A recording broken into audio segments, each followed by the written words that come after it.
Halo teman-teman Suara Juventini. Juventus baru mendapatkan kabar lolos ke Piala Dunia. Tiba-tiba tanpa dikabarin, tahu-tahu pemain Juventus bangun-bangun udah langsung aja lolos Piala Dunia. Jadi mungkin ini yang pengen kita bahas di awal-awal sebelum nanti akan ada preview juga mengenai VS Genoa dan ada beberapa berita mungkin di terakhir-terakhir yang mungkin bisa kita diskusikan. Jadi untuk kali ini unik juga ya mengenai lolos Piala Dunia. Tapi sebelum kita ngomongin lolos Piala Dunia, apa yang kalian lihat? Benar kita lagi silaturahmi langsung. Puasa nih? Puasa. Alhamdulillah. Makanya nggak puasa, seger-seger aja. Masa laki nggak puasa. Oke, dengan siapa kali ini? Halo fans Suara Juventini, perkenalkan gua Adi, Juventini dari Turki. Yoi, dengan siapa? Halo teman-teman Suara Juventini, gue Bio dari Bambu Apus Cipayung, Jakarta Timur. Oke, gue Jeki yang akan bersama kalian, bersama Adi dan bersama Bio. Bahwa kali ini kita lagi kebetulan ngabuburit ya. Yes. Ngabuburit. Ngabuburit. Buat konten. Ngabuburit langsung dari kantor ya. Kelihatan siapa yang dari kantor ya. Lu kayak sih dari kantor. Ya, jadi kita ngabuburit nih bikin konten nih sebelum menunggu waktu beduk nih, waktu buka puasa di waktu kita. Jadi kita mau ngomongin dulu nih tentang Juventus yang unik banget nih. Banyak orang-orang yang nggak ngeh atau nggak sadar. Tiba-tiba kok kita nggak ikut UCL, tahu-taunya lolos Piala Dunia World Cup.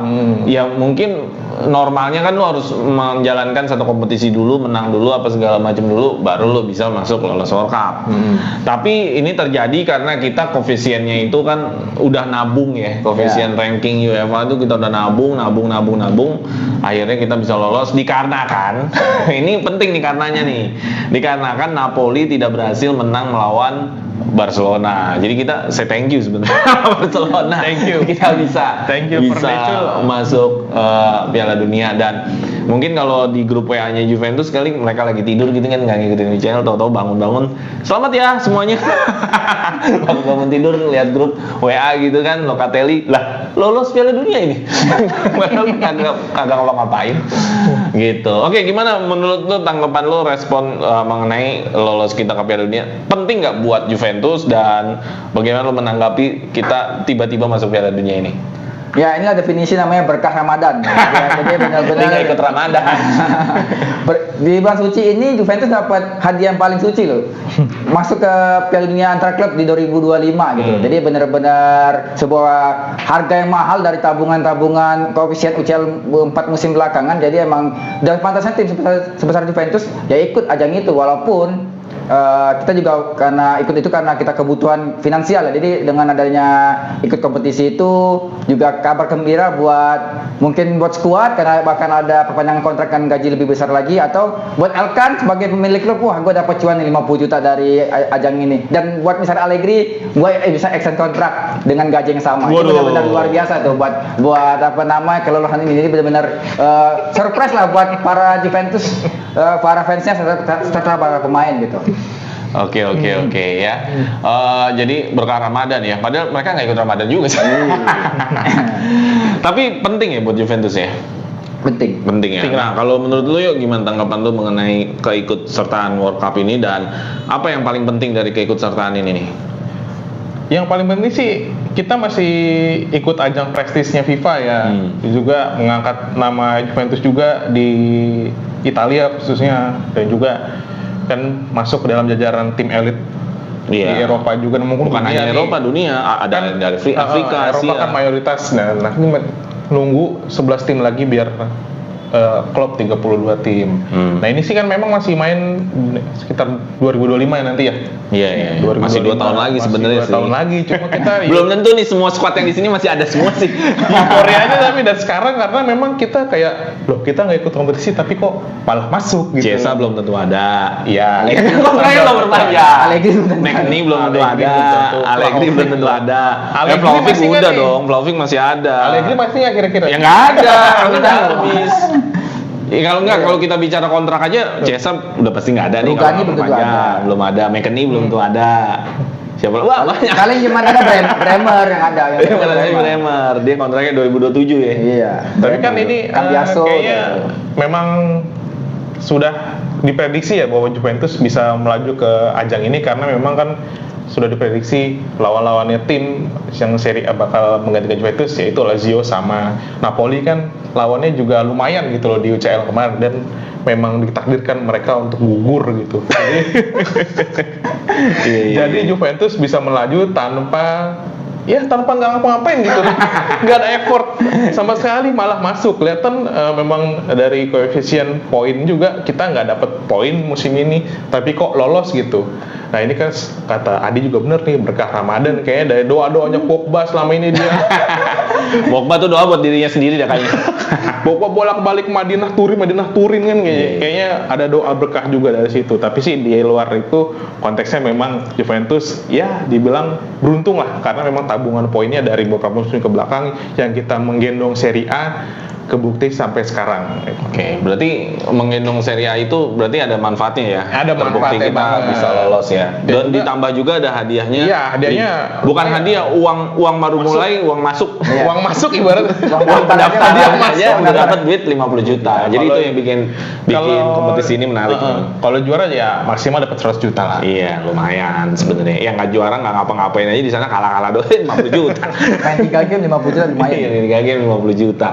Nah, itu kira-kira teman-teman ya, kita sudah menggendong Serie A nih beberapa musim terakhir, kita terus konsisten masuk Liga Champions, dan itu berkahnya buat kita ya. Sedangkan rival kan ya baru-baru ini aja, ya baru tadi malam rival. Ternyata nggak bisa gendong-gendong juga gitu kan, yang rival kontrakan itu kan, yang biru hitam kan habis kalah ya tadi malam ya. Iya, Habis zong dia. Habis ada penalti gitu. Nah, jadi itu mengenai lolos ke Piala Dunia kita memang belum bisa kita bahas lagi secara detail apa maksudnya nanti akan seperti apa, lawan-lawannya seperti apa. Lawan-lawannya sih memang udah jelas. Kalau di klub itu kayak ada Real Madrid, City sebagai pemenang tahun kemarin, Real Madrid 2 tahun sebelumnya. Terus Chelsea itu karena menang 2020 kali ya? Iya, 2021. Oh 2021 Chelsea, Madrid 2022 gitu ya. Terus ada City, terus ada Bayern karena poin ya, kalau Bayern ya. Bayern Munich paling top. Bayern Munchen karena poin. PSG juga ya? PSG juga. PSG karena poin juga. Jadi memang kalau Eropanya masih lumayan. Tinggal ya udah lengkap berarti Eropa ya. Kalau Eropa tinggal satu lagi untuk penentuan juara grup di musim ini UCL. Yes. Juara UCL musim ini. Dia ada slot juara UCL musim Ya, ini. UCL musim ini terakhir dapat slot nomor 4. Misalkan Arsenal. iya, Arsenal mau jadi internasional klub. Atletico Madrid. Selama ini kan London Club terus kan. Atau Atletico Madrid kita nggak tahu. Iya. Oke, kita lanjut lagi mengenai preview vs Genoa ya. Ya. Ini tadi kan kita bikin review kemarin, kita menghadapi 7 pertandingan sebelumnya yang udah habis-habisan. Maksudnya kita cuma dapat 5 poin apa kalau nggak salah. 6 poin. 6 poin ya. 6 poin pertandingan terakhir. Jadi ini pertandingan lawan Genoa home pula. Ya ini enak banget sebenarnya, habis dari home lo home. Biasanya kan habis dari home away dulu. Iya. Ini home lagi. Ini kalau nggak menang sih gantung aja kalian. Nah, gimana menurut lo? Karena secara head to head kita terakhir itu justru seri di pertemuan pertama kita di musim ini seri. Tapi kalau di home itu kita selalu menang sih, ya kan? Di home itu kita menang, tapi di away aja kita susah lawan Genoa. Menurut lo tanggapan lo gimana mengenai head to head, dan 5 pertandingan terakhir juga Genoa juga lagi nggak oke juga sih, menang 5 sekali kalau nggak salah. Gitu. Menurut lo gimana? Kalau menurut gua seperti kayak kata Allegri di konferensi pers bahwa ini adalah difficult game. Jadi semua pertandingan adalah pertandingan yang sulit buat Allegri. Mau lawan siapapun, mau lawan tim papan bawah, mau lawan tim gede sama. Semua pertandingan yang susah gitu. Jadi ini levelnya super big match buat Allegri. Kalau di Liga Wakanda semuanya super big match. Kalau bagi Allegri semua pertandingan itu super big match. Nggak ada yang mediocre, nggak ada yang derby, semuanya sama gitu. Dan hasil pertandingan pertama kan kita seri ya di Marasi ya. Jadi emang benar-benar pertandingan yang menyulitkan, ngotot mainnya, walaupun ya namanya tim kecil ketemu Juventus ya udah kayak super saya pemainnya, jadi udah kayak jago-jago semua, padahal ya di lawan tim lain performanya jelek juga. Tapi ngelihat Juve yang lagi dapat 6 poin dari maksimumnya 21, itu prestasi luar biasa menurut gua dari Allegri ya. Itu benar-benar yang harus diwaspadai. Jadi kita pengennya agak sedikit alot sih menurut gua. Gua lihatnya bahwa Juve akan main seperti biasa. Kalaupun full tim ada sedikit warna-warna baru kalau Rabiot bisa main di pertandingan ini. Kalau enggak ya kita akan lihat lini tengahnya dengan Mike McKennie, Locatelli sama Miretti gitu. Jadi agak-agak Berat juga prihatin ya. Apalagi mereka punya striker namanya Gudmundsson yang nyetak 10 gol dan nyetak gol juga di Marassi lawan Juventus. Jadi ya menurut gua pertandingan yang sulit lah kayak Allegri bilang di media. Oke ya, jadi kata Adi menurut konferensi persnya Allegri selalu difficult game. Semua difficult game. Cuman kemarin ada waktu pas abis pertandingan terakhir pertandingan terakhir lawan siapa kemarin kita? Lawan Atalanta. Atlanta kan Raffanelli ngasih komentar juga tuh. Dia ngamuk katanya, kok bisa-bisanya kita tuh bersyukur. Bersyukur karena boloknya juga masih jauh dari boloknya. Oh gitu sih. Dan menurut Raffanelli itu aneh gitu menurut. Biasanya Raffanelli belain Allegri tuh biasanya. Mungkin karena udah muak nih. Dan ini udah fatal. Oke, gimana yuk menurut lo yuk mengenai ya tadi Genoa nih adalah tim yang di urutan ya 10 ke atas ya. Bahkan ya 12. Ya 12. Ya istilahnya nggak ada kata nggak menang sih sebenarnya lawan ini. Menurut lo gimana tanggapannya? Kalau gue lihat sejarahnya lawan Genoa, kalau kita memang main di kandang sih memang rekornya bagus ya. Kita selalu menang, 3 pertemuan ke belakang juga kita menang dengan meyakinkan 3-1 minimal, selisih 2 gol dan juga memang mainnya bagus. Nah tapi kan ini kalau gue lihat dari 5 pertandingan terakhirnya Juventus sama Genoa hampir mirip. Jadi 5 pertandingan itu kita sama-sama meraih 1 kemenangan. Cuma bedanya si Genoa juga lebih banyak kekalahannya. Tapi kan memang tetap 5 pertandingan kita sama-sama dapat 1 kemenangan aja. Ini kan kayaknya sama-sama gimana ya? Kayak agak imbang gitu loh dari sisi pencapaian matchnya. Tapi dari sisi komposisi pemain ya memang harusnya Juventus bisa menang besok. Tapi melihat dari beberapa pertandingan ke belakang, memang Juventus kayaknya agak kesulitan untuk menang gitu. Terakhir menang lawan Frosinone juga sampai menit akhir kita baru bisa menang.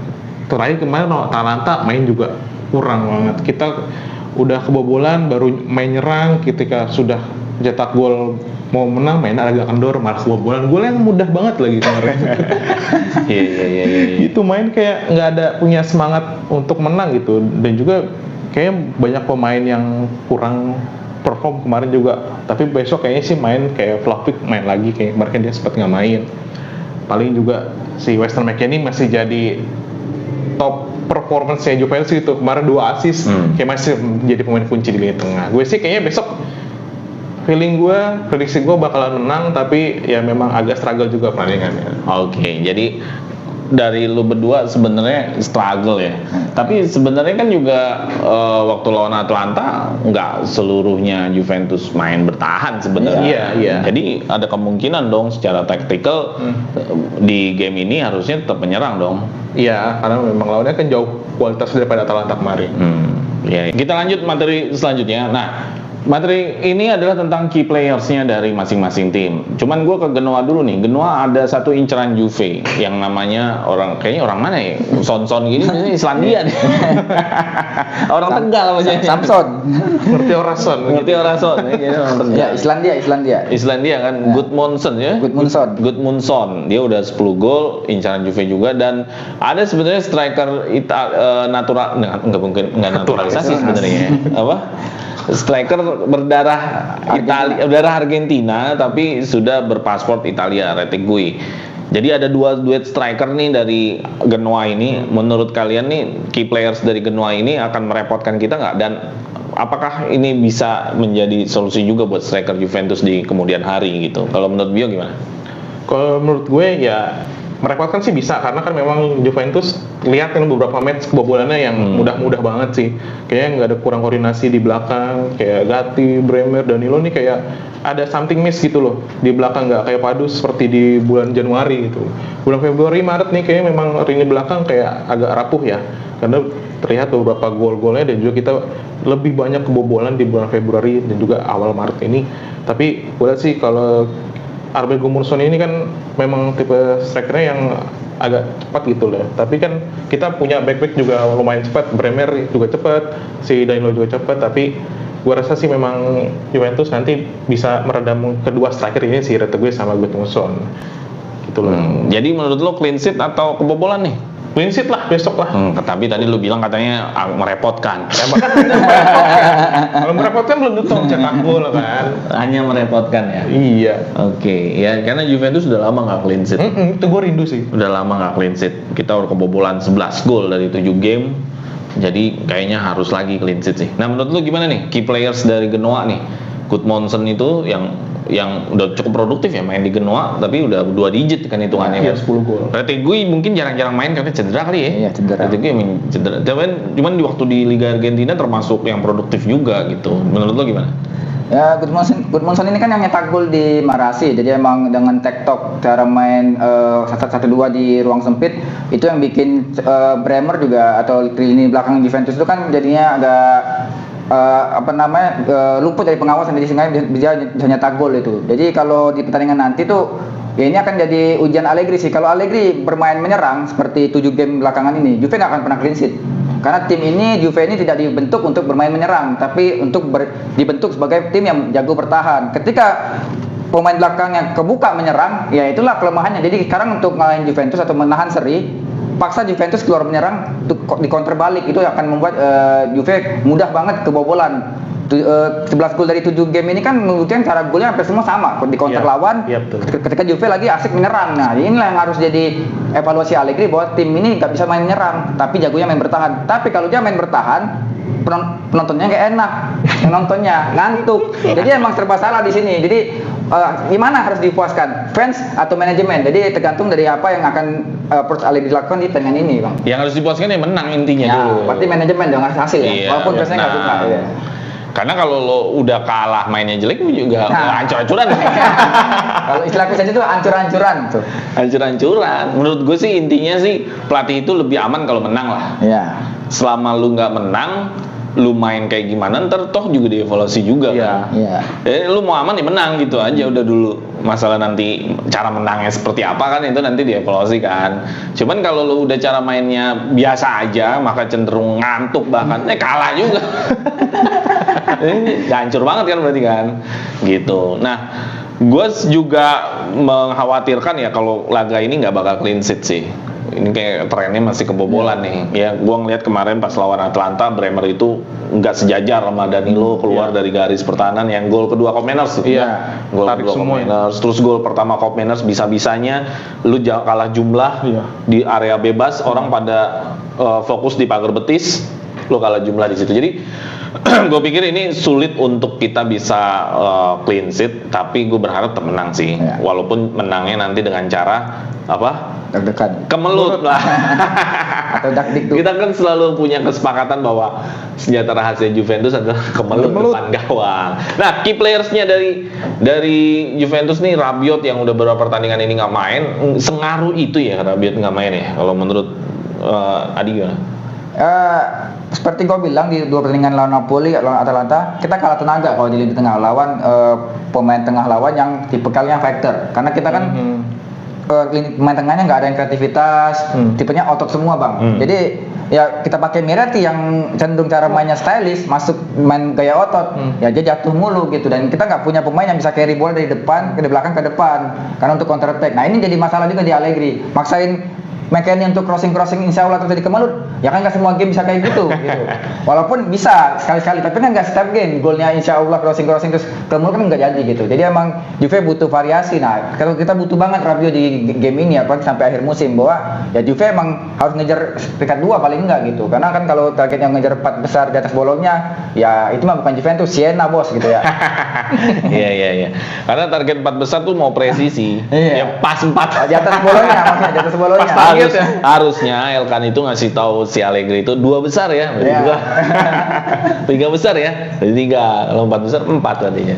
Nah, gimana menurut lo Rabiot key players pemain kunci dari Juventus? Kita bahas Rabiot yang udah nggak berapa main, cuman Juventus keteteran nih, dari kalah belum menang lagi seri. Nah, gimana menurut lo?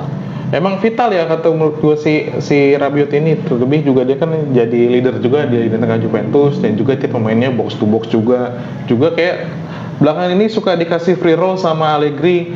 Dia main di sisi kiri, kanan, tengah, agak ke depan kadang. Tapi memang si Rabiot ini kan finishingnya juga rada kurang sekarang. Dan juga tandemnya juga suka berubah, kadang Miretti, kadang Locatelli, kadang McKennie. Ini kayak memberikan performanya jadi turun naik ya bang. Jadi secara kualitas dan juga possession di tengah juga si Rabiot ini kayak rada berubah. Terlebih lagi kan dia juga musim ini terakhir nih. Iya.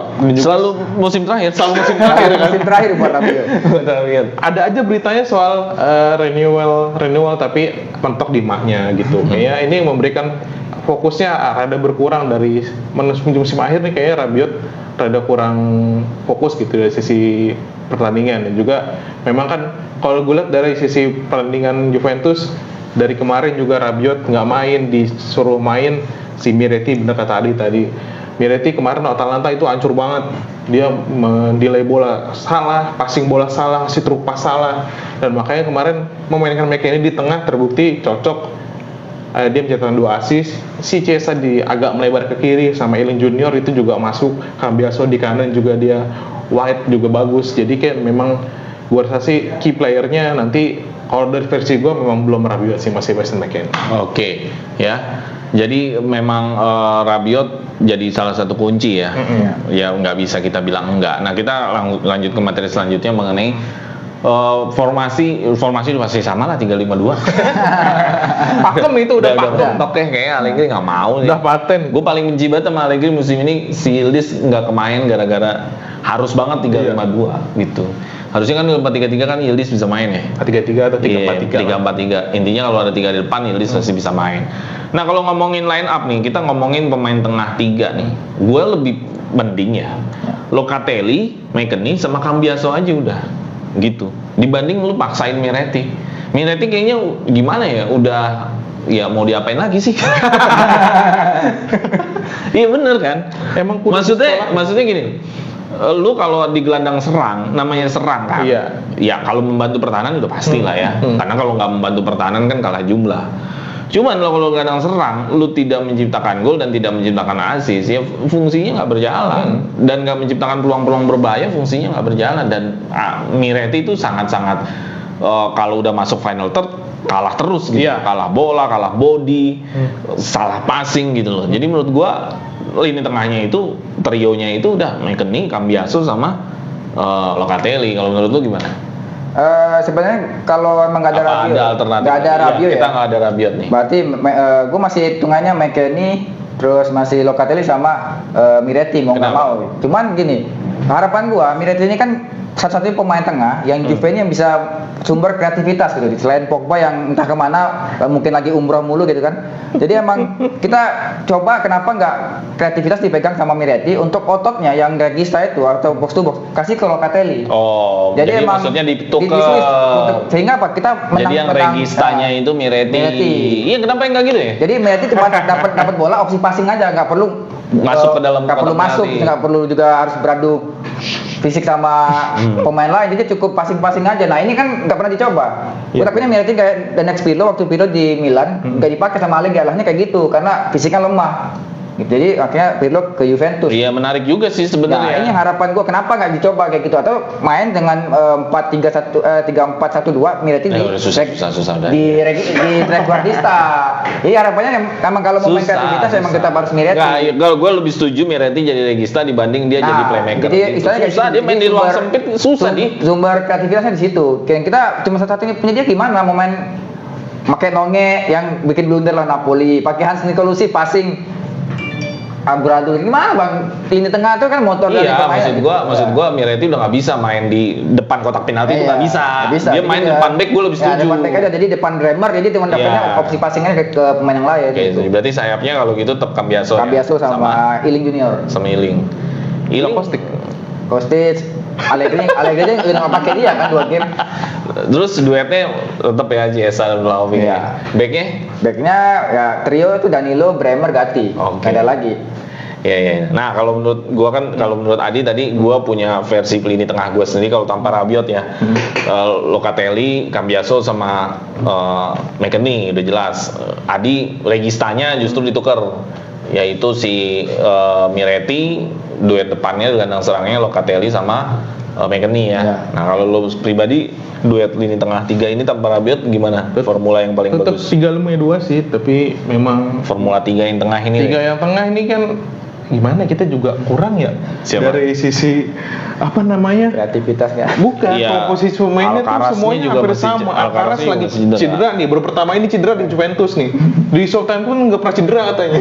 Malah masuk Juve main sebulan 2 bulan cedera gitu. Dan ini kayaknya di lintangnya tuh nggak tersisa yang punya pengalaman lebih kayaknya cuma Locatelli, Hans.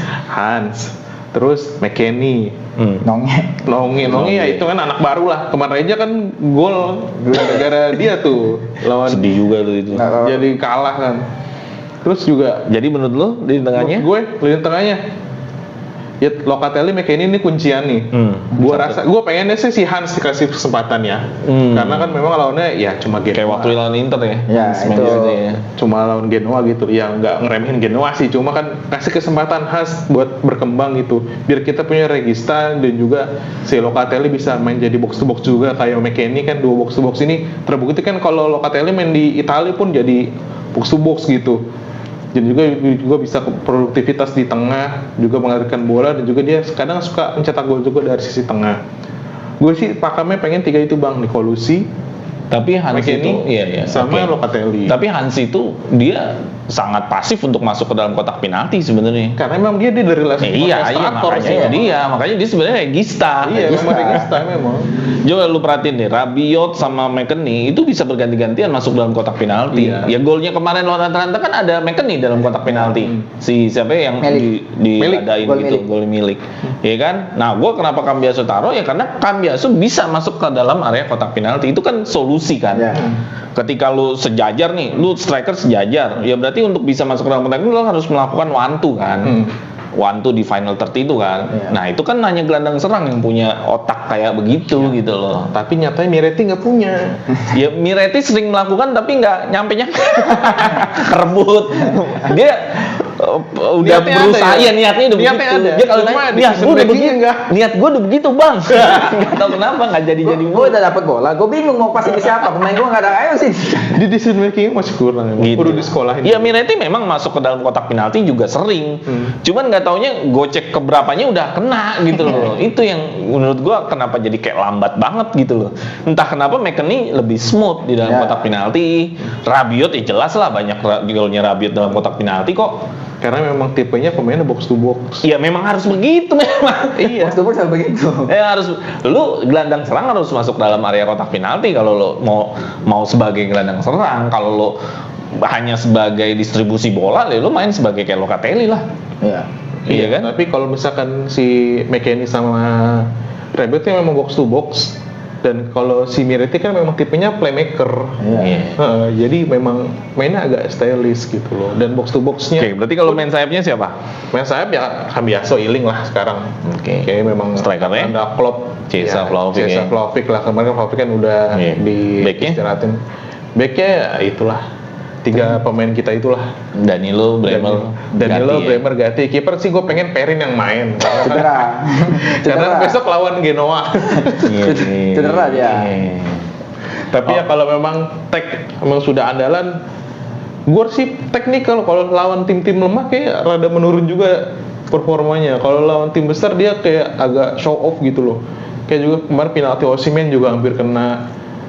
Lawan Atalanta, lawan Inter juga banyak penyelamatan gitu. Tapi kalau lawan kemarin lawan Frosinone, gol-golnya ya harusnya ketangkep, ini malah gol gitu loh. Gue sayang sih di situ ya, si Szczesny. Ya, Szczesny memang pilihannya karena kan kiper itu kan bicara jam terbang ya, Iya. refleksnya bicara jam terbang sih. Ya gue pribadi tengahnya gitu aja sih. Gue pengennya berharap bisa sesuai dengan harapan gue. Nah skornya menurut lu berapa nih? Clean sheet apa gimana yuk? Gue sih pengennya clean sheet ya 3-0 lah. 3-0 lah. Dengan situasi kayak gini muluk gak tuh? Enggak lah, 3-0 cocok lah. Terakhir lawan Genoa 3-1 kalau nggak salah. Kita main Apa terakhir 1-1? Gimana? di kandang. Oh di kandang. Di kandang. Iya, Kalau di itu Marasi emang 1-1. sebelum degradasi dia kan. Skor berapa nih? Gue 1, tipis aja, yang penting kebobolan kan. Gue juga sama sih, gue skor gue 2-1 biar Bio aja yang masih percaya Allegri dia. 3-0. Gue bukan percaya sih, gue kangen aja. Gue 2-1 sih, karena menurut gue Gudmundsson pasti kan dalam hatinya gue pengen nunjukin nih sama yang mau beli gue nih.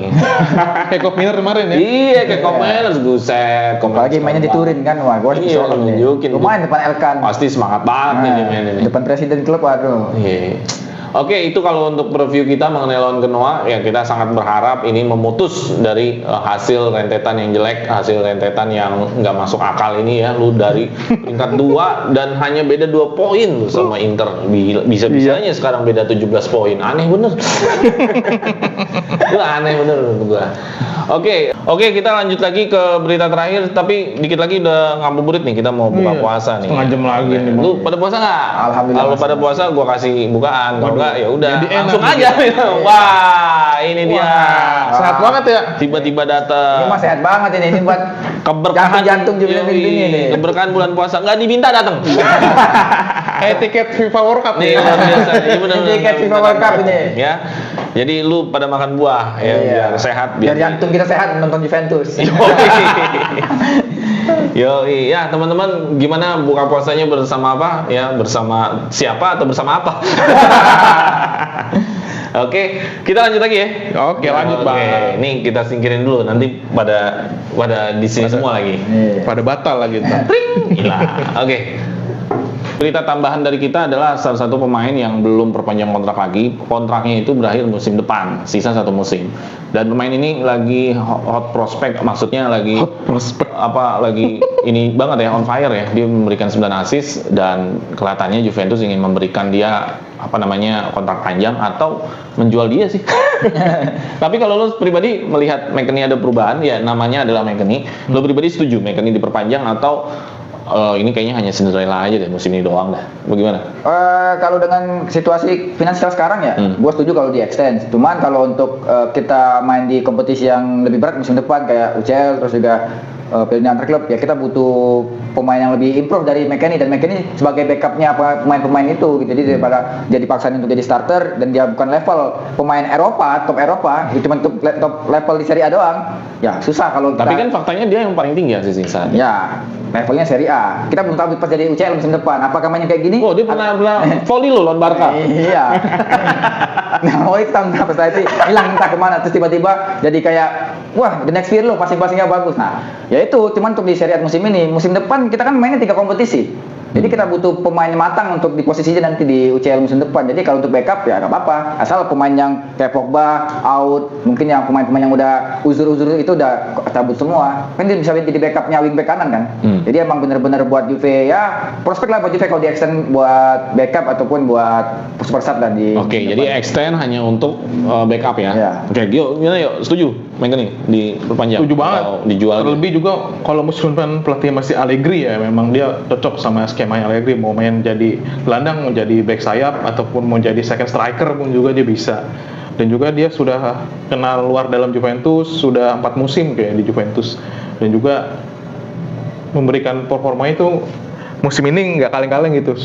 7 assist di Serie A dan 2 di Coppa Italia, kayaknya dia menjadikan memang satu andalan, cuma salah-satunya kayak yang paling stabil gitu di Juventus. Terlebih dia juga kemarin cedera, recovery-nya cepet, kayak memang dia punya motivasi lebih di musim ini, karena kan musim lalu dia kayak agak terbuang dari Juventus. Dan juga dia membuktikan bahwa dia bukan one season wonder-nya Juventus, kayaknya musim depan dia mau memberikan segala yang terbaik ke Juventus. Ya, gue sangat setuju sih kalau dia memang akan jadi extend dan juga memang, tapi Juventus juga harus beli gelandang yang bagus gitu loh. Kan kita musim depan mau main di UCL, musim depannya juga mau masih main di FIFA Antar Klub gitu. Jadi harus improve lah dari sisi gelandang juga. Oke, kalau gue sangat berharap ya nggak masalah di extend, tapi gue berharap tidak Cinderella man gitu. Cinderella itu kan hanya 1 malam ya jadi ratu. Jadi maksudnya hanya di musim ini gitu loh. McKennie top gitu. Ntar musim depan lu nggak top lagi gitu loh. Nah maksud gue jangan begitu. Berharapnya memang setiap musim kalau lu udah sampai di level ini, ya lu jaga lagi lah di level ini gitu. Minimal asisnya. Kan dia lagi kuatnya di asisnya nih. Lu musim depan harus di level itu lagi asisnya. Jadi jangan sampai hari ini dia udah top, bulan depan memble. Iya, akhirnya kita nggak ketemu pemain dunia sih, kelas Dia dunia. musim ini bagus jadi top assist, tapi di musim waktu dia sama Pirlo dia mencetak 5 gol itu bagus banget. Gitu. Jadi maksud gua berharapnya mudah-mudahan ini bukan the Cinderella Man-nya McKennie gitu di musim ini gitu loh. Ya kita contoh lah ambil gelandang elit dunia lah Modric. Kan dia konsisten kan. Ya. Tiap musim dia ada di level itu gitu. Asisnya segitu terus, golnya segitu terus. Dan selalu kelihatan di big game gitu. Nah, maksud gua harapannya memang McKennie ini bisa di level itu musim depan. Mungkin ngelihatnya di musim depan sih. Jadi bisa jadi perpanjangnya di Januari 2025 aja.